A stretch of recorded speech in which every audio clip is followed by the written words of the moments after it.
All right, welcome back to Bill's Garage. That's what we're going to start calling it.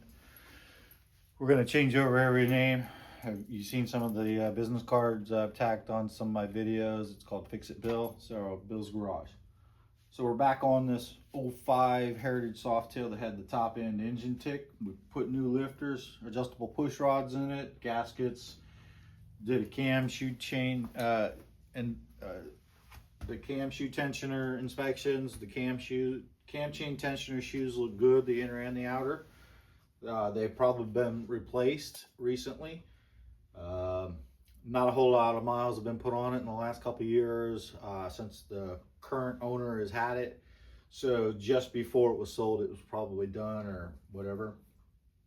Or these shoes miraculously have survived. So they're in really good shape. So we're going to go back in. Actually, we're going to take off the tank seat, and we're going to go back in top end rocker boxes. So we got to get zero lot. We got to take it free play. We got to get back off the adjusters. So we're going to got the motor jack, got the bike jacked up in the air right now. We're going to put her in high gear, remove the spark plugs, turn her over until we get overlap.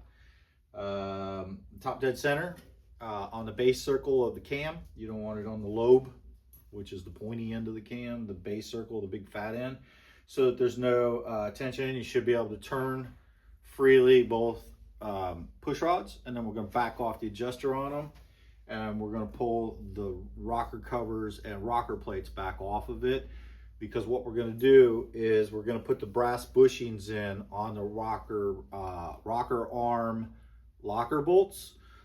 On this side over here, you got the two rocker arms have a rod through them, and then there's a flat spot in the hole. When you take off the bolts on this side, the bolt goes down and indexes that arm, and what we believe the tick is on the front cylinder is as the rocker arms are rocking back and forth, they're tapping against that bolt. And so we're going to put a brass bushing down inside to take up the clearance so that it holds that rod arm solid. So that's what we're going to do. We're going to take the tank off, we're going to take the seat off, we're going to get the breather cover back off again, because I believe we're going to go ahead and go into the carburetor, do an initial cleaning inspection on it. She's coughing real bad, so we might end up having to go up a jet size on it. We're going to go through it and check it out, but we're going to go ahead, pull this stuff off, and get that taken care of and ready for the parts to come in later today. So we're going to install a rocker locker bushing set, and it's just a couple brass sleeves that go down inside and take up the clearance for the bolt so that it locks and indexes that pin. So when you put it in, you got your rocker plate off, right? And you got the end with the push rod on it, has that locker pin, and so you're gonna pull the bolts out and everything, and then you're gonna press in this bushing until it seats flush, and then you make sure it's not sticking out the bottom end or anything like that, and then you're gonna put the bolt through and see if you got clearance. But when you do that, you got to make sure that that flat spot on that arm is indexed properly, and they have a little alignment tool that comes with the kit, or you just use the bolt. You put down in it, make sure it's lined up, and then you press that bushing down in there. And then you just reinstall it and go back through your valve lash setup on it and reassemble it, and hopefully we're all good, and it does away with that top end tick. Because we did the new lifters and the new push rods and all that stuff.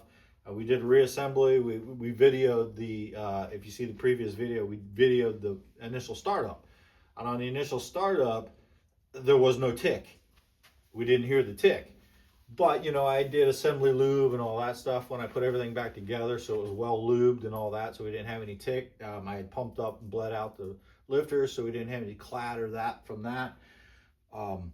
Just normal Harley noises. And then I took it for a test ride, and on the test ride, I could hear it ticking. It started ticking, especially at idle, and then you would accelerate or power up under load, and the tick would go away. And so, yeah, at that point, we were pretty confident that the bushing is what we need to get rid of it. Hopefully, hopefully we don't have a bad valve spring. It's possible that on where I'm hearing the sound on the valve intake or the exhaust valve, because I only hear the tick up here around the exhaust side of the head right here. If you put up on the, you know, if you put a screwdriver or your stethoscope, you know, or listen real close right here, you hear it come from right about here in the exhaust. So you could have an exhaust spring, a valve spring that's weak or broken, bent valve, the face of the valve, you know, where the arm, the top of the arm, where the rocker meets the arm.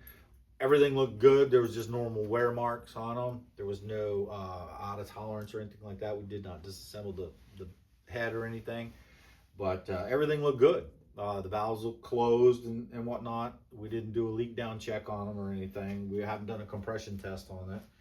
So if we have a tick when we reassemble it, then it's compression test time, and that'll tell us if we have a bad spring or something like that. So we're at that point. We're pretty confident that the bushings will solve the tick. You know, just it's normal with these big twin, you know, especially with the twin cams. You get that tick in the top end because of the rockers. So, all right, stay tuned. We're going to get it all torn down, and then we'll come back. We'll take some pictures and all that stuff. So stay tuned.